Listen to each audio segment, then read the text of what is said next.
the food issues, yes, it's about quantity, but it's also about how it's produced and whether it's nutritious. And a lot of the focus has been about quantity of food to meet the number of people, but how we produce it is either a spiraling downward issue of degradation of the ecosystems, or it can be a spiraling up of doing it in the right way for the planet, but also for the consumers. But it all starts with awareness.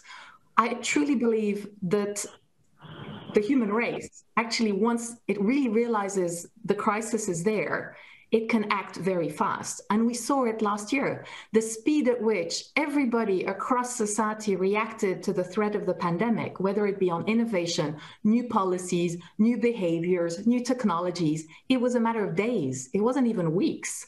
So I think our biggest priority for all of us listening to this is how do we, not in a kind of exaggerated way, but very factually based, raise the awareness that climate change is first and foremost a challenge to our sustainable food systems, and that is where efforts need to go.